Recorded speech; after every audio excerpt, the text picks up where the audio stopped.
Welcome to another amazing episode of Getting Open with me, Andrea Miller. Oh my God, I am so excited to share this episode with you. But I got to ask you before we begin, are you or someone you know addicted to drama? If you're like, I'm not so sure, okay, you've got to listen to this episode because not only will my guest help you determine if you're addicted, critically, he'll tell you what you can do about it to become de-addicted to drama. This one is so amazing. So let me introduce my guest and let's get into it. Dr. Scott Lyons is a licensed holistic psychologist, educator, and author of the amazing book, Addicted to Drama, Healing Dependency on Crisis and Chaos in Yourself and Others. Scott holds a PhD in clinical psychology and mind-body medicine and is an innovator in transformative wellness and trauma therapy, teaching over 500,000 people internationally how to relieve stress and restore vitality. Scott is also the host of the incredible podcast, The Gently Used Human Podcast. Welcome to Getting Open. It's so nice to meet you, Scott. Thank you so much. Such a pleasure to be here. All right. I've got a lot of questions, but let's start with the story of Scott. You bravely talk about yourself in your wonderful book. And I feel like it is so much more relatable, but to give us context, what happened to you? Like, why did you end up becoming addicted to drama and stress and so forth? Yeah. Before I quite answer that, I want to tell you about a billboard I recently saw in LA. And it's brilliant. It's like this whole legal, law office. And it just says, "Who hurt you?" And it's playful. And it's like and their phone number is like 1-800-WHO-HURT-YOU. Oh, I didn't get it at first. And you're like, law office. Now I'm getting that. Now I'm tracking. I'm like, oh yeah, that's really sweet. Like, oh, now I get the double entendre. Yeah. And I remember seeing that. It's like the law office that has, the PhD psychologist, right? Yeah. And it's like the question as therapists we wish we could just directly ask, like as people come in, like, "Oh, my love, who hurt you? How'd you come to be like this? And how'd you come to be like this beautiful, gently used human that you are, figuring out life the best you possibly can?" And, for me, I grew up in a household that was chaos. There was a lot of violence, and there was a lot of drugs, and there was a lot of, alcohol, and a lot of transgenerational trauma coming through. And chaos was kind of the baseline to what and if that's the ecosystem you grow up in, that's the ecosystem that becomes your way of being. Like it filters in like a sponge. And when you have especially trauma, and trauma can be a lot of different things for a lot of different people, but like, in my family, there was this way of love could be there sometimes, but it wasn't consistent, safe love. And so there's like that intermittent, what we call intermittent love, and how that shows up in relationships, whether it's romantic or not, is high highs and low lows. And so many of us can relate to that in relationships of like, but when it's good, it's so good. And then we start to like have that with life, is that we're seeking those highs. And then but the highs don't feel as powerful as they are unless we experience some extreme lows. Yeah, it's like you need the contrast. You need that contrast, supposedly, in our mind. Yeah, but you don't. Don't. Spoiler, you don't. Spoiler alert, you don't. Yeah, totally. Totally. But somehow we start to seek and we create and generate those experiences that are low lows, those relationships that are awful, the ways we turn a situation and make mountains out of molehills, the way we're constantly venting and gossiping and over-scheduling ourselves and then talking about how we're so overwhelmed, but we were the ones who created our schedule. I mean, amen, brother. In fact, in a few minutes, I want to talk about the 11 the 11 archetypes that you talk about. And I was like, Scott, get out of my head. I'm like, like the external reverb. But we'll come back to that because yes, I was like, oh, I'm seeing way too much of myself in a bunch of what you talk about. So in your case and like a lot of people, it sounds like there wasn't like a defining thing, but geez, I mean, being in a house where there's addiction and transgenerational trauma and so forth, like that's plenty, right? Yeah, it means that there's never a safety that's present, and so you have to stay hyper vigilant. Or that regulation, there's emotional regulation wasn't modeled to you. The opposite was, chaos, and then trying to escape hurt and pain through a bottle or some other form. Like that's normal. And what is the familiar becomes what we deem as safe in this strange way that our brains work. That we wire together this idea of like, okay, well, chaos is familiar. Therefore, I'm assuming that's what safety must sound or look like.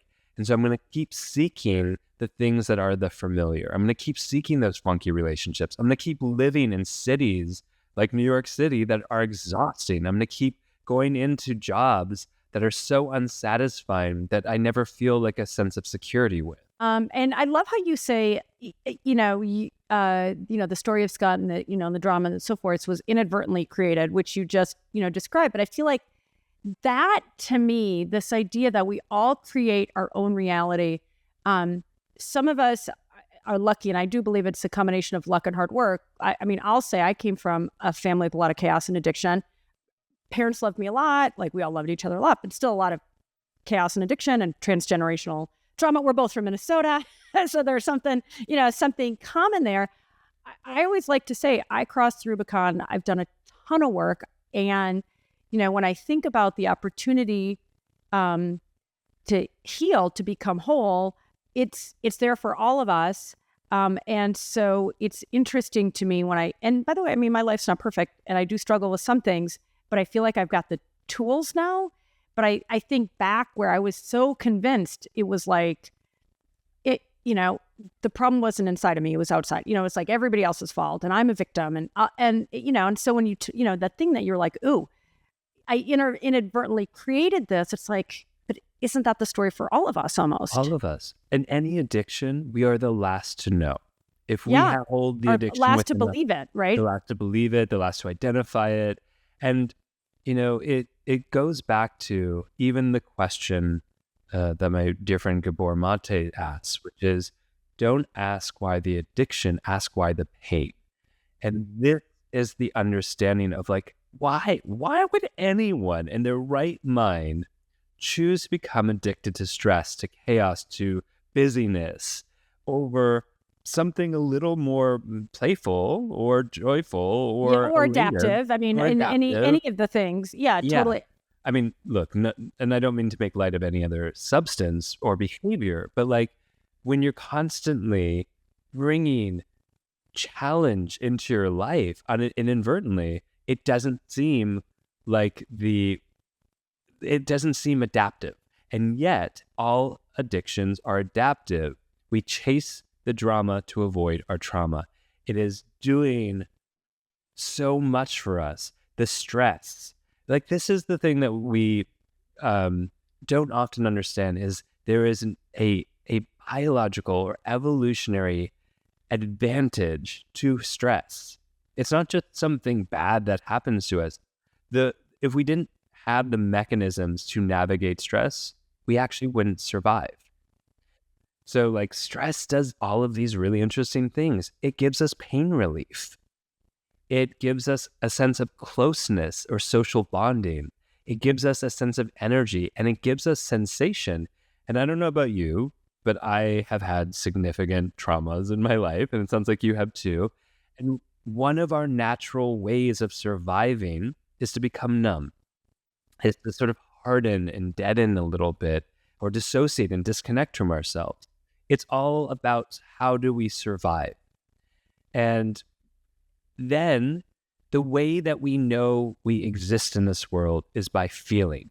Yeah, and that's back to the contrast, right? Yeah, and so we have this contrast between, okay, so I'm surviving by becoming more numb, but I don't feel like I belong. I don't feel like I feel connection. I don't feel like I even deserve or feel alive in this world because I don't have sensation.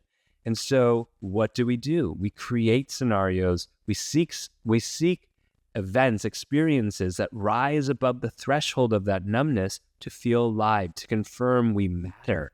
Well, I would even contend there was something in your book, and I'm like, oh, snap. It's like, how do I say this? I mean, especially if you've grown up in chaos, then chaos and busyness. And, for me, it's like, I couldn't be a alcoholic. I couldn't be a lot of other other addicts. So I could be a workaholic, right? Because then you get all the adulation and like, you're so good because you work so hard and it's such BS. And it's all, it's very maladaptive. But what struck me, it's like when you have that, like when suddenly there's something that gets your attention, it's like suddenly you have that thing to focus on and you can almost like be in flow.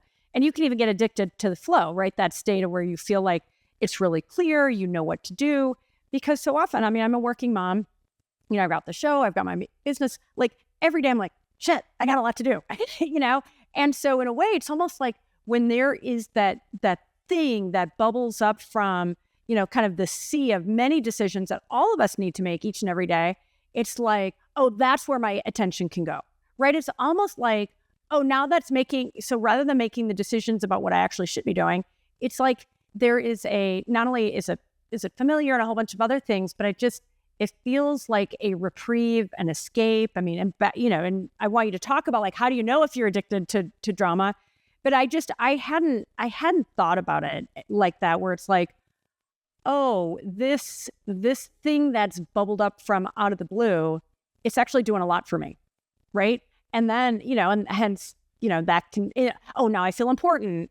And, like all this stuff versus like, oh, my life is so like boring and I've got a lot of work to do. Right. Well, this is an interesting question to ask, is like when you're like, shit, I have so much to do. I'm a working mom. I have this show. I'm doing this work. What happens if there was space or pause? What happens for each of us in that space or pause? How do we fill it? The moment you take a bubble bath, the moment you go for a walk through a garden. Like living in New York City, I didn't really notice that I was rushing everywhere because that's the rhythm of New York City. And I moved somewhere else and I really don't have anywhere to go. I'm just going for a walk and I'm rushing. And I'm moving faster than I have to. And when I slow down, I start to pay attention to like, oh, there's all these birds. What are these birds doing here? Like, and I'm filling it with that. And so we keep filling. And this is actually part of that same mechanism that keeps us distracted from the underlying pain. That filling, that busyness, that stress, that job, that relationship, all of these things that are not quite working for us, but we keep in it. You have to ask yourself, if you didn't have it, what would you fill that space with? Or could you just be in the space of being? And if you can't, welcome to the addiction to drama. Because that is the mechanism. It's like drama is exciting. Go turn on Netflix or some other thing and pick a great movie. Why are you seeing something entertaining at night right before you go to bed? What are you doing to fill the space and to move further away from things that might feel scary or painful or intense to be with? Yeah, and you talk about how as a society or as a culture, we're addicted to drama. But let's rewind a little bit. How do you know if you're addicted? How do you know if you or someone you care about is addicted to drama? And by the way, spoiler alert, you're like, everybody's addicted to drama. But I also feel like that's saying like everybody's a narcissist. Okay, we're all a little self-absorbed, but there are degrees. So there are degrees. It's a scale. How do you know when it's problematic? And again, there's a ton in your book, your wonderful book, that I was like, oh man, like, okay, that's me, that's somebody else that I know and care about. Got a little close to home there, Scott.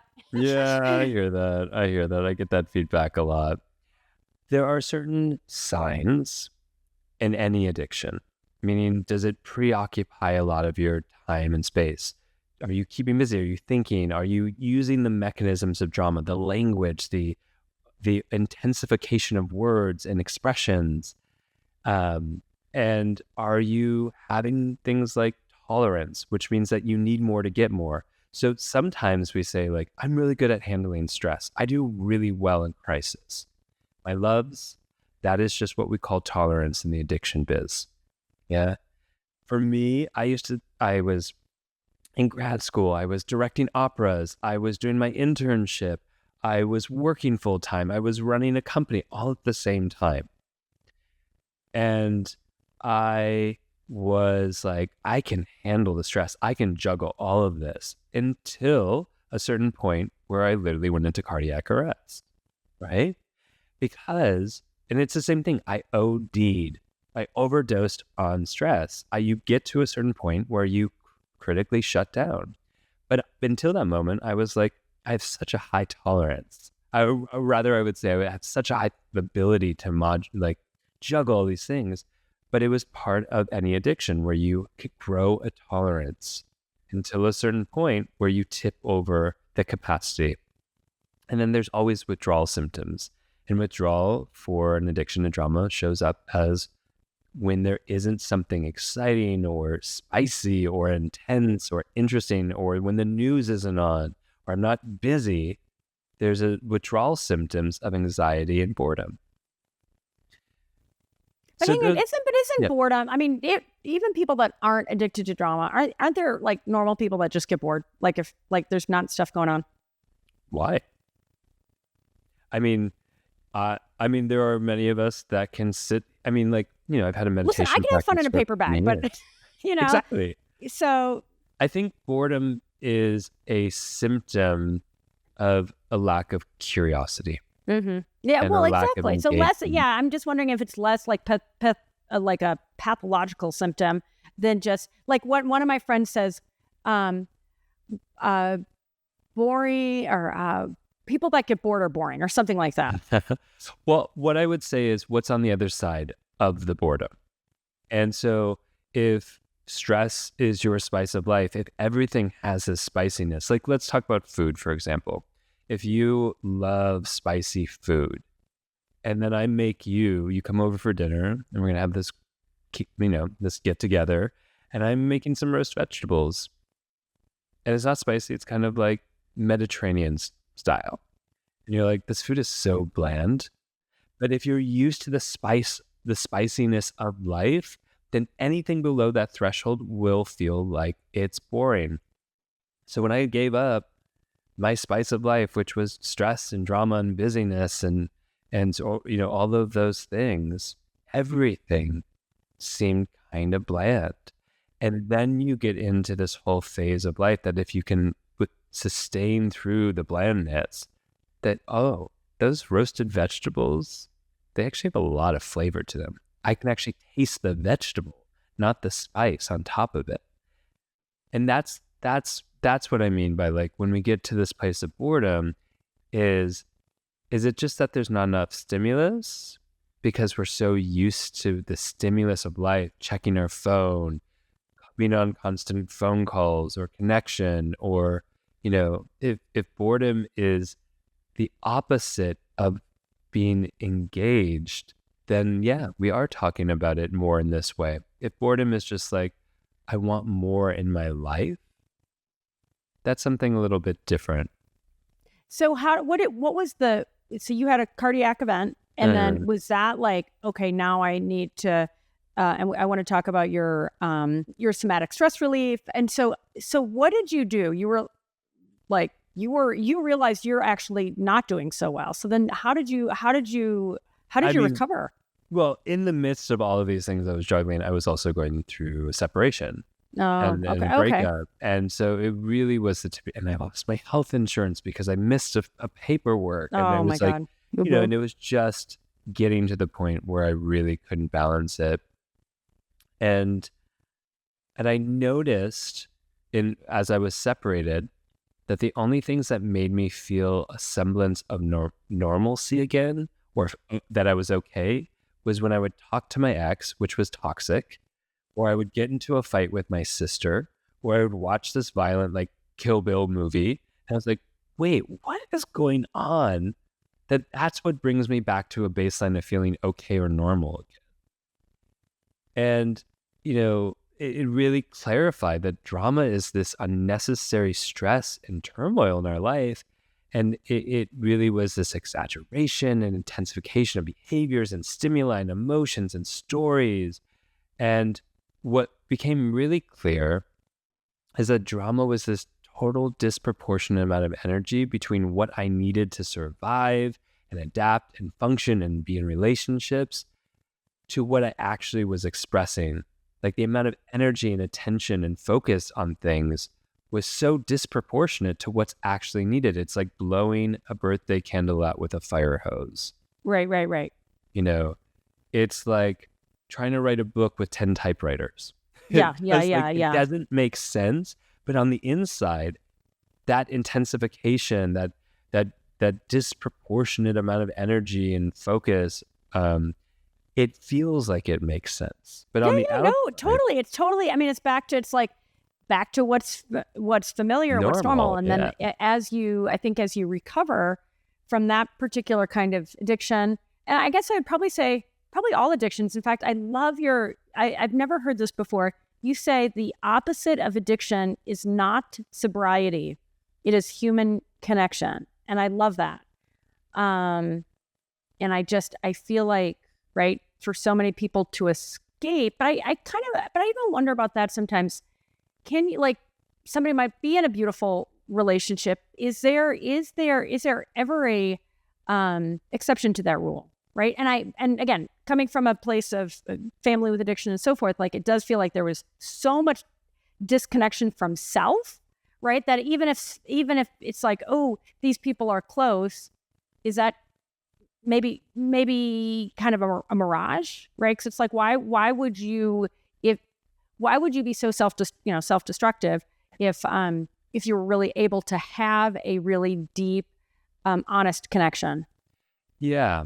Well, I'll answer that, and then I'll go backwards a little bit. Yeah. Talk about. I know I threw like 4 things that you read at once. I love it. I'm here for it. I can juggle a lot. I have a high tolerance for it. Right. I'm stress testing you, Scott. Yeah. I didn't even mean to. We can be in a relationship and we can give the love that somewhat we wish we could receive and still not receive it. Yeah. So it can look like intimacy, but it's not. And we can find the people who don't actually give us the love so that it's never quite clear. It's never so clear that we're actually doing the loving, the providing, the doing. Listen to it. The doing as opposed to the being in relationship. And so what we're talking about when we're saying the opposite of addiction is actually connection is what happens in trauma. So if we go back a little bit, is that in trauma is the great fragmenter. It fragments us from feeling our sensations. It fragments memory. It fragments when we talk about memory, it's like we're talking about like a narrative memory, like what's called autobiographical memory. So it's, I went to the store and then I got this at the store. And when I got that at the store, I felt really excited. Those two types of memories, the I feel and what happened, gets separated in trauma. And what happens because of that is we're separated apart and we can't process and metabolize what happened. And we also, in trauma, get fragmented from human connection. And all of these, so interestingly enough, the way that we're designed in our brain, when we experience that fragmentation, that separateness from ourselves or other people, we experience it as physical pain, because emotional and physical pain are inseparable in the ways that our brain registers them. And so we are in pain. And what does our body do when we're in pain? We figure out how not to be in pain. Right, exactly. Yeah, that's a stress response. The stress will say, hey, I'm in trouble. Like, what can I do differently? Mm-hmm. Yeah, we are designed to avoid pain at any cost. Let me repeat that. We are designed to avoid pain at any cost. So something like an addiction that masks the pain, that covers the pain, that helps us. Like, again, stress is a natural opiate releaser, meaning that it's a natural pain reliever. We get this endorphic response from stress every time you get stressed. So if stress helps us relieve pain, and our natural desire as being humans is to avoid pain, of course we would become attached to it. Of course we would become dependent on it. Well, you also, I love this. You say your somebody's stress activation, all of our stress activation has the most contagious response, right? And I always say, like, as humans, we're wired for connection and so forth. And, that emotions are contagious. But this idea that stress is the most contagious one was kind of arresting to me. Stress, we are wired for survival before we are wired for connection. And so that's important to recognize is if I come running into the room that you're in right now, and I'm, you see I'm clearly out of breath, I look disturbed, I look challenged, something might be chasing me. Back in the historic days, something probably was chasing. And I come into the room, without me having to tell you what's chasing me, your body is automatically, reflexively going to match what's happening in my body so that you are prepared to fight or flee or whatever response you decide to take.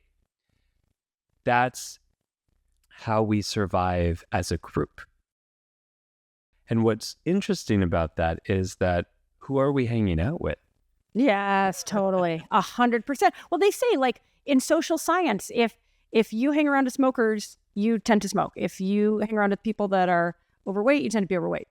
If you hang around with people that get divorced, even suicide. It's like all these things, and it's not conscious, right? Now, you could say, well, people that smoke, they like, to party or whatever, they're cowboys.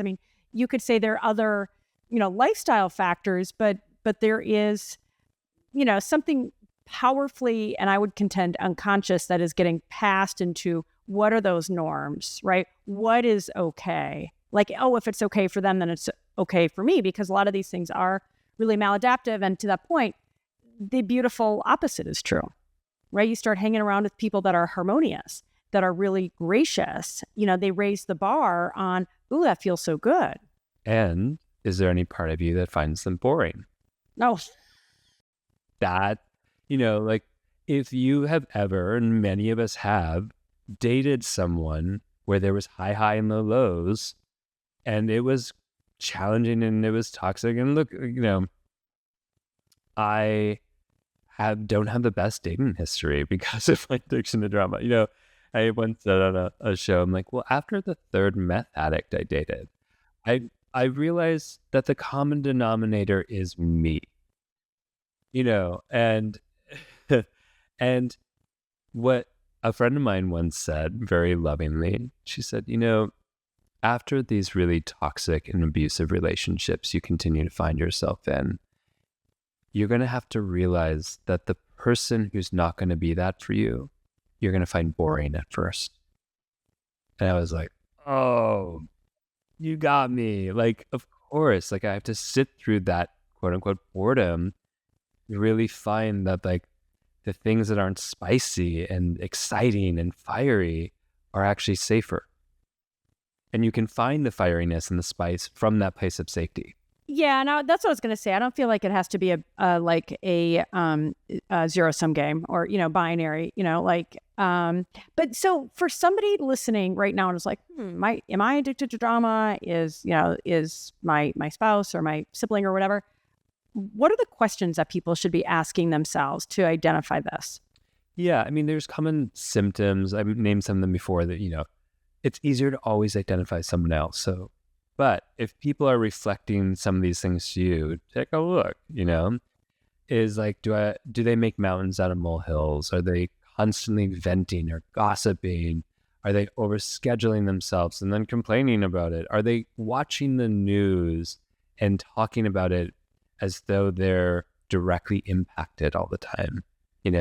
Are they, if they don't get the news, they feel like they're not up to date with the world. Do they use language like always, never, sort of polarity language? Do they get bored or anxious when things are calm? Do they take all the air out of the room? Yeah, you said in your book, ordinary can feel threatening and uncomfortable. And I love that because, like, back to your point of like, hey, if it's not, kind of creating that stress response, then that can feel like discomfort. And, I got to admit, like I said at the beginning, there were a whole bunch in there. I'm like, oh, Scott, get out of my head.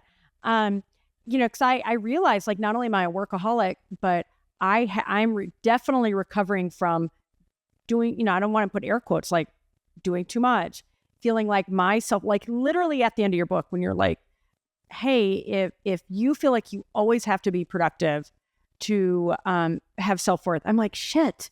I mean, and I'd been on that for a while, but I'm like, okay, I guess it's good that I'm not alone, that this is a thing, but it is such a subtle thing, because back to your point of it being normal, and not only is it normal, at least for me, and I think a lot of us, it is something that you get credit for, right? Like, oh, look at how productive I am.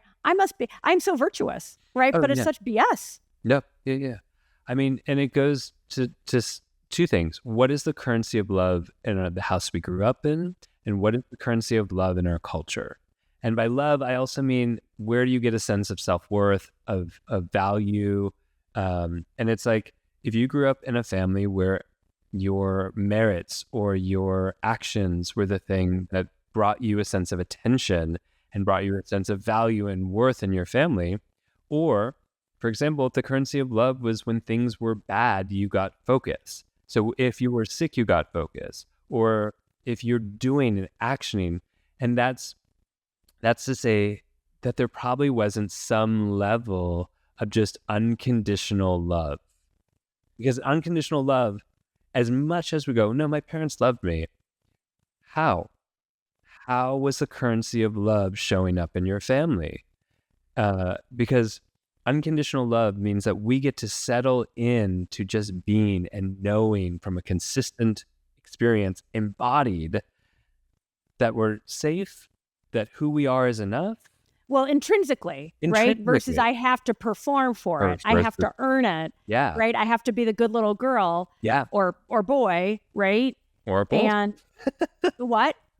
I was being playful. I said, or both. Oh, yes. Well, totally. I mean, 100%. Yeah. And so, so I just, it's like, I feel, again, as somebody who's now in my 50s, that it took me a long time to go, oh, man, this was so deeply rooted. It was like, I mean, for me, it's a breakthrough, and your book has helped. And, Gabor Mate, I've been blessed to find in my life some great teachers, and I've got a great deep meditation practice. I want to talk about somatic healing, but I emphasize this because I feel like some of these can be like, we know alcoholism, that's really clear, certain eating disorders, right? There are some that are so clear, like there are some that are so kind of subtle and insidious. And that's why, in part, I love your book, because I feel like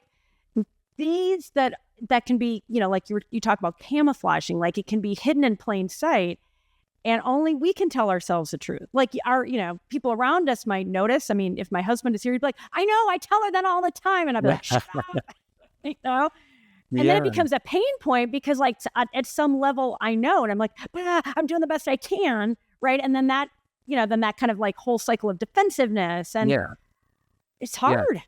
If we grew up in water, we don't know that that's our environment unless we meet air.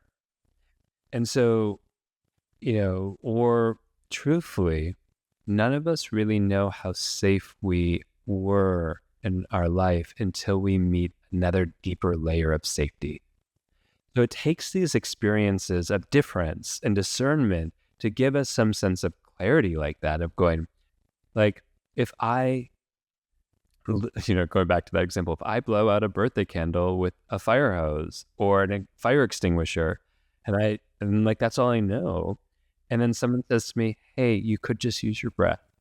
Yeah. And you don't Well, first you'd get defensive. Of course, right? You would, because that is the only way you have organized yourself and the way that reality exists to you. And that's because what happens in trauma is your sensory systems, like your eyes, your smell, your hearing, all literally change to look for signs of danger. And so where you start to adapt like that, and if you're looking for it, you will find it. Yeah. Well, you also talk about how not only are you, when you look for the signs, you're going to find it, but it's like you misread cues, right? I guess maybe that's the same thing, but it's like it's like you've got a little bit of a warped antenna, right? And yeah, I mean that, and then it's like you start to realize, oh my gosh, I have a warped antenna. Like, what do I do? Well, so what do you recommend? I mean, for somebody who's like, hey, this sounds a lot like me, or somebody that I love, what are the number one or two things that somebody can do to start to heal from this? Yeah, I mean, let me just say it takes time. So as much as we'd love to jump into the urgency culture as it is, like healing takes time. And it's like, if I don't know, I'm 40. So if I've been doing this for 40 years of my life, why would I expect it to be gone in a week? And that's part of the issue anyways. Well, let me just chime in and add to that. I agree. And I mean, I'm, like I said, early 50s.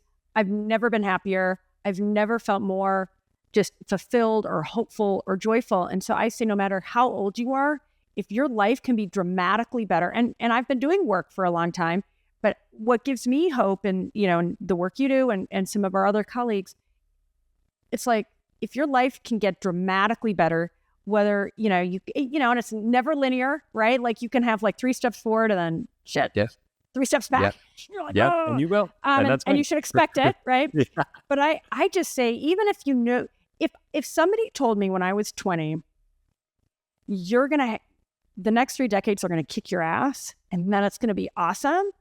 I mean, what choice would I have? It'd be like, okay, put on my seatbelt. You know what I mean? Like I'm going, right? Yeah. Because what's the alternative? I mean, like, so but I love it that you're emphasizing, like, it does take time, and especially in our kind of addicted to drama culture and instant gratification culture.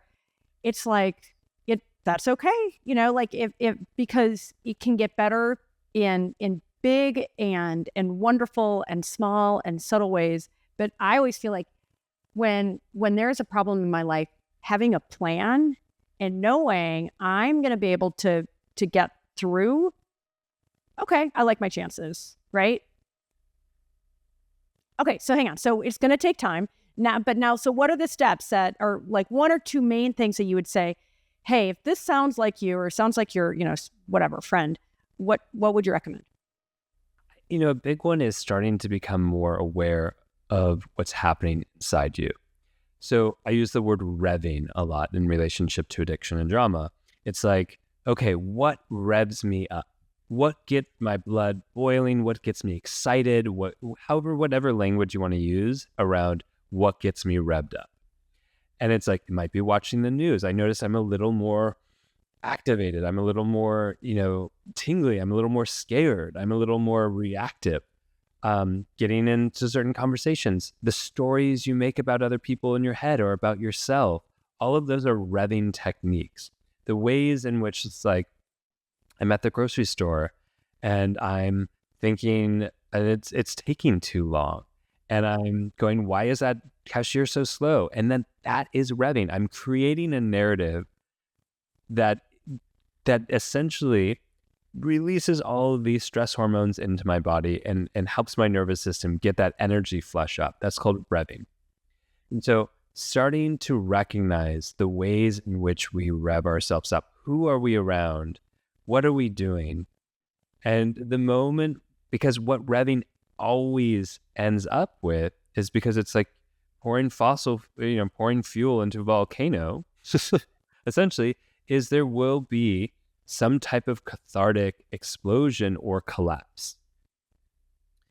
And that, for those of us who've been there, which is most of us, and we go, oh shit, did I really say that to that person? Or did I really react that way? Or we call a friend to help us justify what we did.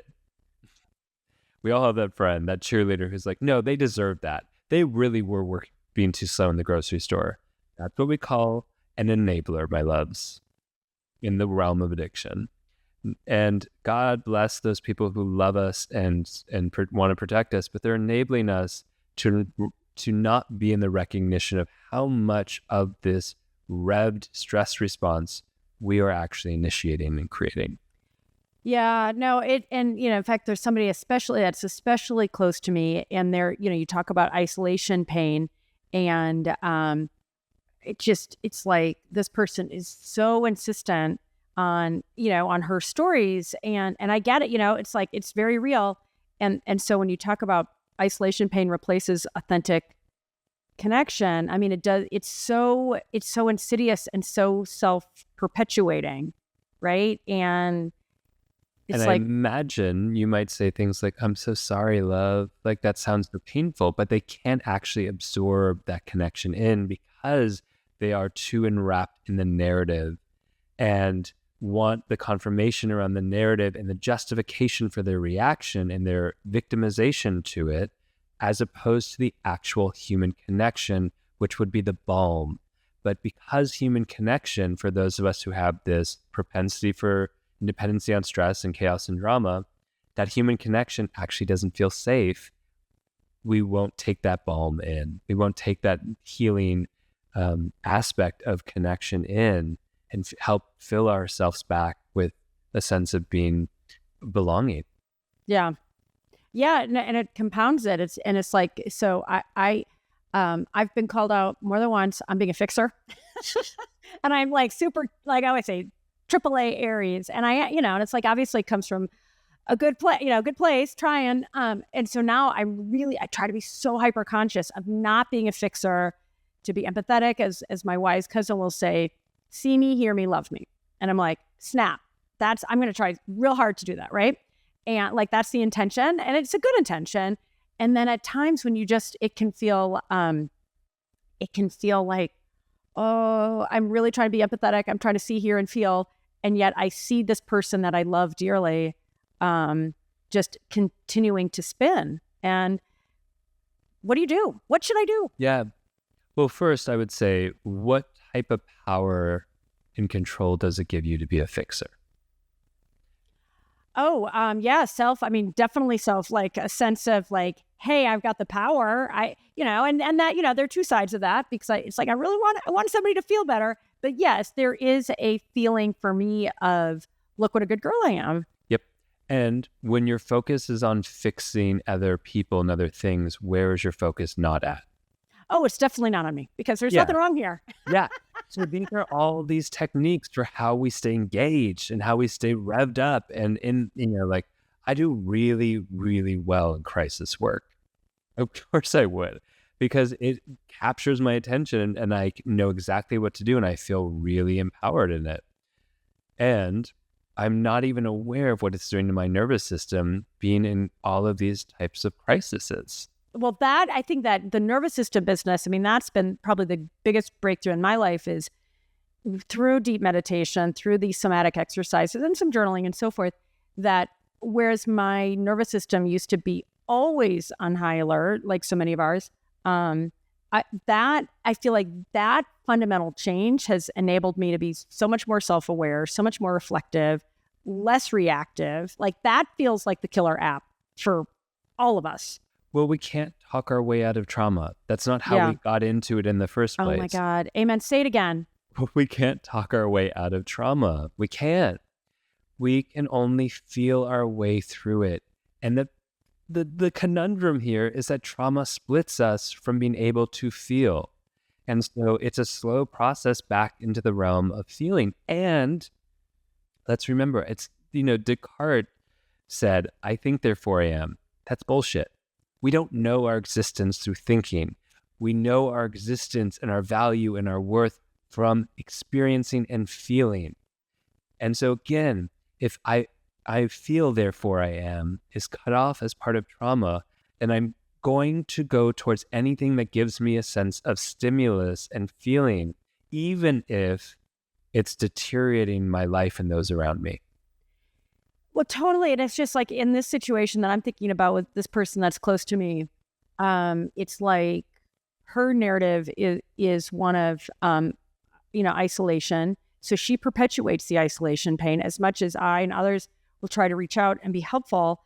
And I've been there, right? And this is like, oh my gosh, it's such a conundrum because what feels familiar is to feel alone. And, you use the word belonging, just in our conversation and in your book, it's like, that's ultimately what heals us, right? But unless you back to like feel worthy and have a nervous system that can feel like and take it can in. take in that love and care, it's like, that vicious cycle continues to create the disconnection, to keep that like you say, that inability to maybe feel the good feelings and rev. Because if we're revving, we're not marinating in the good. We're not marinating in anything besides what is often the negative, the stress. And it's like, if your friend were to call you today, what I would even invite you to do is say, I hear that you feel alone. I'm wondering, can we try something out? What if I just speak to you for the next minute and you take in and just really hear the sound of my voice like an echo through the chamber of your body? I mean, I'm using some poetic, kind of hypnotic language, because I'm doing that on purpose. Yeah.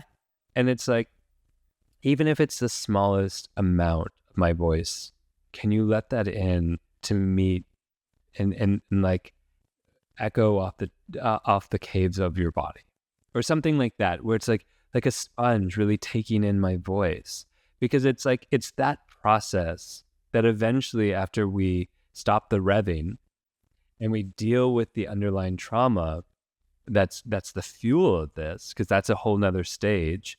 There's going to be a whole stage around reconnecting to belonging and relationship as safe, which means that like taking in that sense of connection and knowing that we don't have to be perpetually fighting against that or protecting ourselves from that.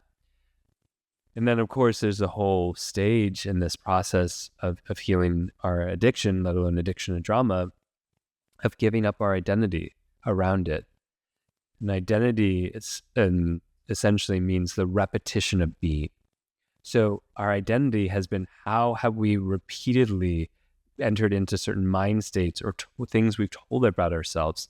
And for your friend, if the repetition of being, the repetition of idea, the repetition that she has been carrying around with her is that the world is against me, not with me, then that is who and how we know ourselves. And one of the scariest things we can do in this world is to let go of how and who we know as ourselves.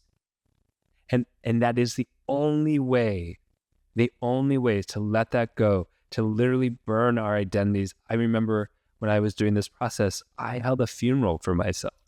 Oh my God, that's dramatic. It's super dramatic. I'm dramatic. What am I gonna fucking do? It's hilarious. I love the hypocrisy in that, or whatever, kind of counterintuitive. Anyway, I was like, this version of me is dead. It has to die, and it also means that I don't know who I am. But not in that space of not knowing who I am is also the opening for me to come home more fully back to myself and fill in that gap, which is creating that initial pain, which is creating the initial survival strategy of avoiding that pain. Mm-hmm. Ooh, so much in that. Yeah. I mean, brilliantly, beautifully said. For me and so many people, I feel like that have crossed the river, the idea of being willing to go into the abyss, to burn your identity down, because on the other side is freedom. And the only way to get there is through, right? And that's like the scary news, and it's the brilliant news. But let me go back, because you did such a beautiful exercise. So I want to use that, and I want my audience, like, and even if they're saying it to themselves, because a lot of times, we have to be our own best coaches and our own best friends and so forth.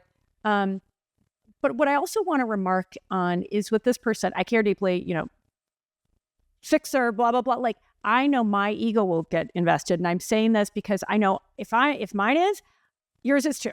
You know what I mean? Like others. And so what you just described was like coming to this person with a place of like such a whole heart and with the intention being, hear my voice. Now we could get into like be nerds and get into, the neurobiology of like, hey, when my nervous system is calm, like I can help you co-regulate, but it can only work if I am sincerely really calm and really open, right? If they have enough baseline of that. Now we know misery loves company. So it's more likely that if you come to me and I'm dysregulated and that's been my chronic state, that actually until you join me, I don't actually feel like you're with me until you join me in dysregulation. And that's a tricky part around addiction to drama, because all of a sudden we find ourselves with these people and we're exhausted and we're just like, wait, what just happened? We literally probably say to ourselves, what just happened? How did we get there when we're with these individuals who are addicted to drama? And it's true. It's like they pull us in to their chaos because that is the only domain to which it feels safe enough to be in relationship with someone else. So when you find yourself there, keep coming back to you. Do grounding practices, do your breath work practices, keep reestablishing your boundaries. When they want to keep venting and gossiping, we all have that friend that just is like, so kind of a lot. Go on a walk with them. Don't do it in private. Don't do it over the phone. Move. Like try to, dilute some of the intensity by doing other things at the same time. Okay. Yeah. Cause then you're in your body in that regard. But what if you're long distance? Go for a FaceTime walk. Okay. Or you get on a treadmill and you're like, I got to do my steps today. We can still talk. I only have 10 minutes for you. Let's really get down to what it is that we want to talk about today, knowing I only have 10 minutes. Yeah. And I feel like that's such a good one, because I feel like so often, especially if we haven't talked to somebody in a long time, it can be like, oh my God, I can't talk because I know it's going to be 45 minutes or going to be an hour. I don't have it. And then it's like, like that continues to be an excuse. I love that. Like, hey, I got 10 minutes. And it's like, oh, okay, well, 10 minutes better than no minutes. Yeah, absolutely. And you stand by your boundary. And it's like, when you can say things like, my love, like, it sounds like things are really intense. What's also working for you? Just so we balance out the like things. I only hear that. We're going to come back to that. But I want to also check in, like, what's working for you? Because it's so hard to flip that channel for so many of us when looking at what's wrong has been our general operating system. Oh, I love that. That's a pro move, Dr. Scott. Let's come back to that. What's working for you? And, it seems so, now I'm like, oh my God, that's so obvious, but so often in our lives, you talk in your book and, we know a lot about how negativity bias is built in for a whole lot of reasons, right? But I feel like it's coming from this place of really being conscious and trying, without, being judgmental and so forth, as, people who are trying to help, can be, but this idea of, what is working. And I love the exercise that you talked about, in terms of say it one more time, just so I can get it and everybody else can get it. Cause I feel like it was like this beautiful, like poetic verbiage. So eventually it's one of the practices in the book they call marinating in the good. And it's counterbalancing that negative bias. And it's not that like life is all good. It's that life isn't all bad. And life is also neutral at times. But if we project everything as like an issue and a big deal, and we use our language to exaggerate it, and we're listening to our own language, life just feels so intense. Like my niece comes home from school and she's like, oh, I'm dying. I have so much homework. And I was like, are you? Do you? But and what else did you do today? I'll say, like, cool. We'll totally, like, I bet you're exhausted. I bet you feel like it's a lot. Tell me about something like that was really satisfying today. And she'll be like, oh, I had so much homework. I'm like, cool. I said, we'll get back to that, my love. What was something joyful for you? If not, let's do something now just to counterbalance that, because life is about balance. Yeah. Oh, I love that so much. It's so practical and so accessible for all of us. Okay. Unfortunately, we got to go. I could talk to you for days. This has been amazing, Scott. I'm going to ask you just one or two last questions. If you were Moses on the mountain or Muhammad or, name your prophet, and you had a tablet, and this tablet was going to be, it's echoed across this beautiful green planet we live on. What would it be? What would you have on your tablet? I think just take it from Glennon Doyle that we can do hard things and we can do easy things, and that life is about being in this dance of adaptability, and we get to change. Oh my God, my tablet is long. It's a big tablet. You know what? I never said it was a small tablet. I just said it was a tablet. He's using 2 arms to hold it up. Yeah, Moses got 2 giant tablets. Yeah, and a couple oxen, right? To, just oxen, carry the weight. Totally. Brevity is not my strong point. But yeah, essentially it would be like that. The thing that I love most is that, what I figured out in life is that we really get to change the dials of how we perceive and respond to life. And it's not just reflexive and automatic. And so that's what I would say is. I mean, that's a big amen, that we get to change the dials, that we have, I always say we all have so much more power than we realize, right? And so this idea, of being able to change the dials, to live life increasingly much more on our own terms, to me is, even if it takes, to your point, to heal does take time, but it's so worth it, because, it's not the journey is, the journey is the destination, right? Meaning it's like, okay, I'm getting better every day, more self-aware. And sure, I still have more healing to go, but I'm way better today than I was even a couple of years ago. Like, yay for healing, yay for becoming whole. Yeah. And how do we celebrate that? Because what's not often celebrated in our culture is feeling great. You know what I mean? Like, I know that if I text 3 friends right now and I say, I'm feeling great, and then I text 3 other friends, I'm like, I'm having a hard day, I know that I'm going to get 3 phone calls from one of those messages and not the other. And so it's really about kind of training ourselves as a culture of being like, I love that you're better in 3 years. Describe to me what that feels like. Tell me about it. Like, get curious with that so we deepen it as a kid. That's also just such a kind of, in a way, like obvious but amazing reminder, because you're right. There, sort of the negativity bias is so embedded in so many ways. And I'm like so many people, like, don't want to ask for help, and so rarely am I going to be like, wow, life is awesome. But the truth is, I feel like, in fact, there's somebody beautiful and brilliant that I interviewed recently. And it's like this idea of like, giving other people permission to shine their brightest. I mean, I literally said to this woman, like, oh my God, you so give permission to shine your brightest. And that even just that idea of like owning how great things are, because back to how negativity is so contagious, and we are a sum of the people we hang around, right? Some of the people aren't going to want my joyfulness and gratefulness and gratitude, and and that's fine. But I feel like what a gift to give those around us. And I guess it's a balance, like, not being like obnoxious about like, hey, my life is great, and they're like, mine kind of sucks. But it almost feels like it's back to this, like, I don't know, like, it's like that reframing you were just talking about. It's right? reframing the currency of love in our culture. By currency of love, I'm talking about attention, value, worth.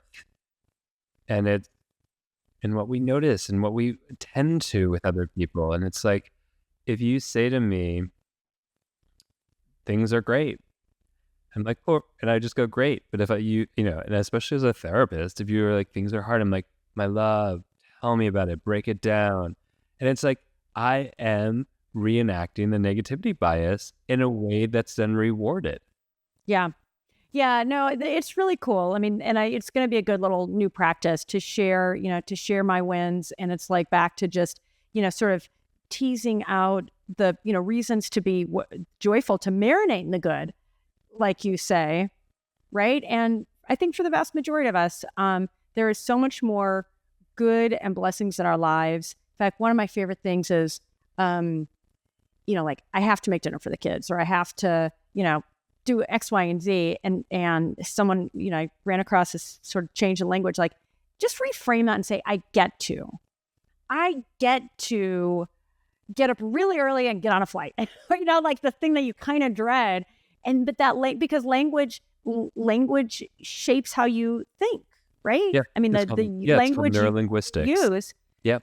Totally. Mm-hmm. So it just feels like being a little bit more, kind of back to the beginning of our conversation, addicted to drama. It's like, it feels like between like using language more intentionally. I get to versus I have to. Yeah. I mean, and I know how it works. Like if I said dependent on stress as the book title, it wouldn't have done as well. Right. So exactly. And it's like you look at the news, for example, and the use of dramatic language, and there's like a specific sort of like vocabulary of what constitutes dramatic language.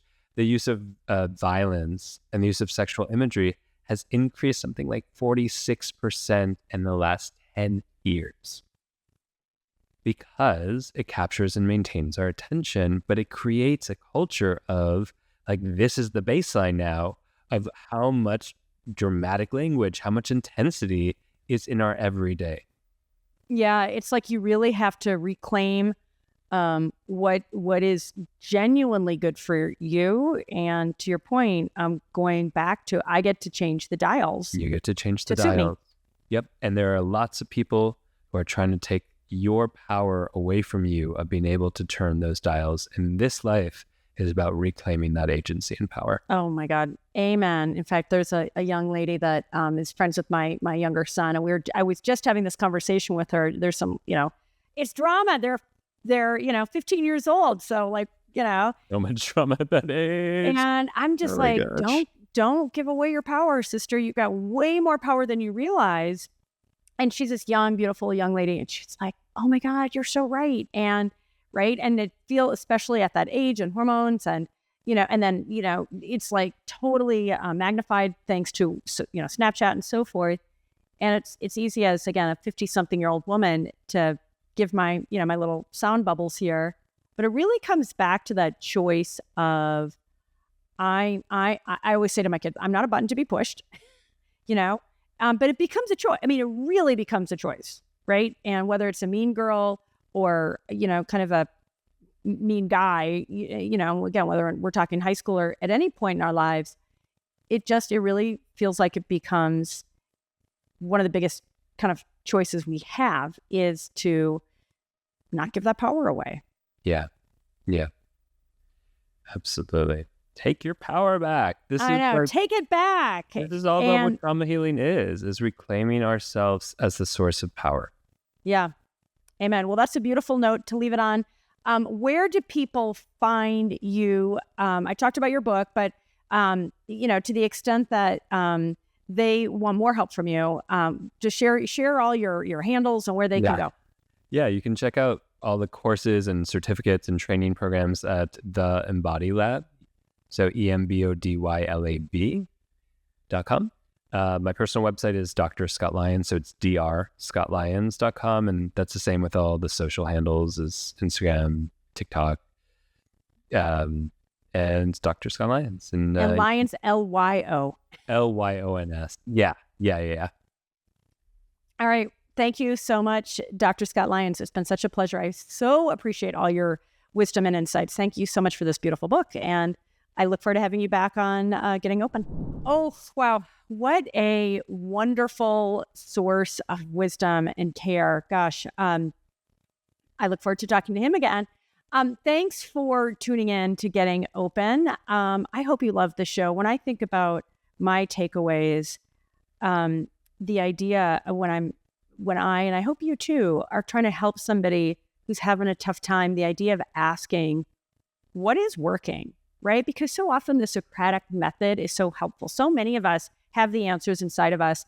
It takes if you will, a loving sounding board, a friend, somebody who cares, to ask the good question. And I think a really good question, so often we're asking, what's wrong?